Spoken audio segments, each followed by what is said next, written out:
Hi mga kabebalab, magandang umaga po sa ating lahat. So, for today's video ay kagigising ko lang.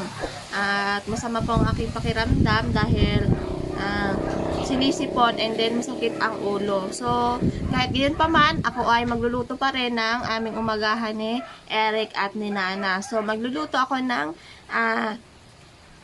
isda. So, yung gagawin natin sa isda ay papaksiwin po natin mga kabibilab. So, yung isda na yun ay binili ni Eric sa Talipapa.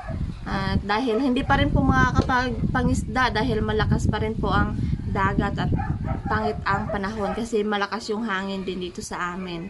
Kaya ano pang hinihintay natin at ako ay magluluto na at meron din tayong balinghoy dyan. So, syempre gagataan ko rin at ipanglaban sa pinaksiw mga kabibilab. At ayan, so magsisimula na ako paksiw ng aming ulam ngayong umaga. Dahil wala kaming ulam mga kabibilabs, kaya bumili na lang si Eric ng isda doon kanina sa Talipapa. Habang tulog ako. At hihigising ko lang talaga ngayon. Okay. Hiwanat ng pampaasim. Fresh na kamyas or iba.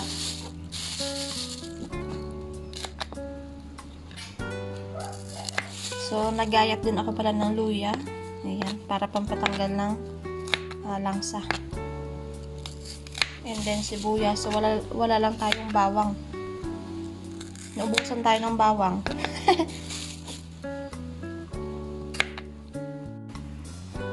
Kalamyas.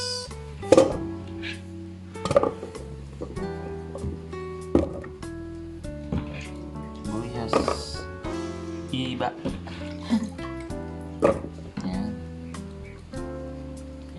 Isda. Isdang galunggong. Pampangga tayo doon sa pinaksiw na yan. Oo. Babanggain ng matinding kalaban yan. May kalaban yan mamaya. Ano to? Fresh pa na isda? Medyo lang. Siyempre, bili natin sa ano yan. Hindi natin sure. Bili sa Talipapa. Talipapa eh. Nagdag pa ako asin. Yes.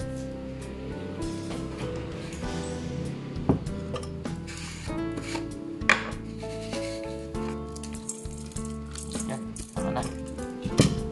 Suka. Suka.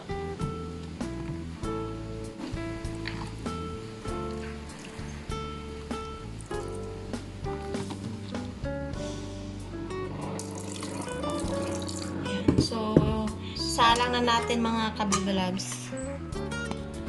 Mga kabibilabs, so meron tayong balinghoy at kanatarin, gagataan. Meron pa rin yung ating proseso. Noong nakaraan, nag-video na rin kami ng ganito. Kasi masarap ito kapag inano sa pinaksiw. Panglaban sa paksiw, sa isda.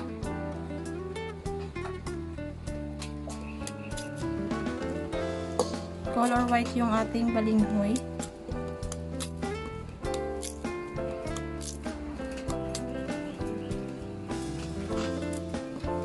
So yun, kumukulo na mga kabibilabs. Kunting pebas-ibas pa yan, masarap na yan. Pinaksiw na galunggong. Ayan, so naseparate ko na yung kakang gata. At ngayon ay mag-ano tayo ng huling gata. Direct ko na yung ating huling gata dito sa ating balinghoy. Kayo kasaba. Kami. Kayo lang. Kami. Kung meron kayo, meron kami. No? Kami.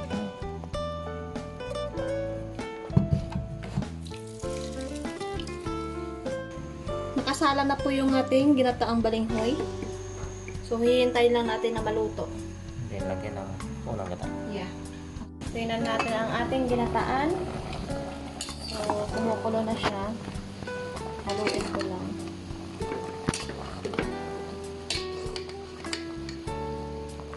Ayan. At maya-maya ay ilagay ko na yung ating unang gata. Yun. Lagay ko na yung ating unang gata.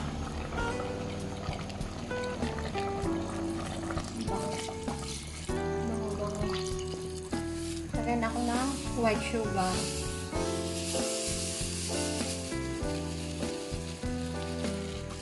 Siyempre asin. Asin. Para tumpak ang lasa.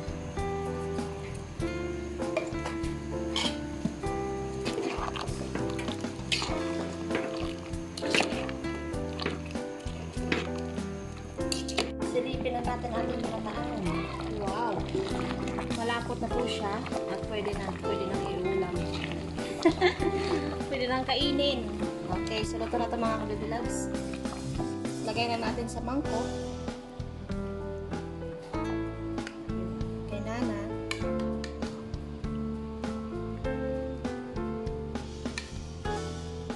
Yan. Para kay Nana. At ito naman para sa amin ni Eric.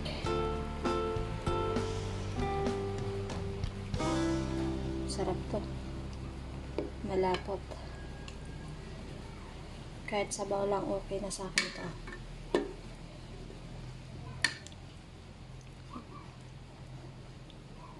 Okay. Yung ating pinaksiw. Wow. Marang-maras sabaw. Pero may kaunting sabaw pa naman. Yun. Lagyan ko ng kaunting sabaw. Yan. Para naman kay Nana. Ito. Malaki. Yan. Sabawan ko. Okay. Kain na kami. Let's eat na po tayo dahil tapos na ako magluto. Dahil anong oras na to? Gutom na ang inabot. Okay, pray na tayo. Amen. Yan, meron na rin si Nana. At meron kaming mangga. Apat na Tubig. Panginoon. Tubig mo. At ako ay nauuhaw.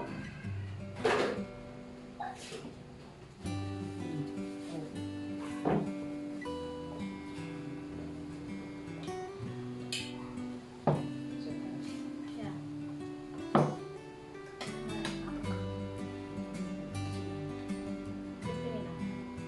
Ilang nga?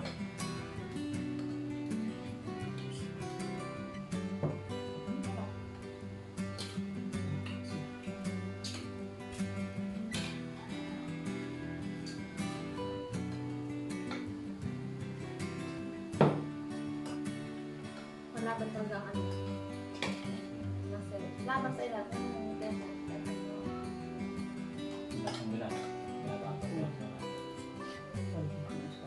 Wala na ilan eh.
Bye-bye mga kabibilabs.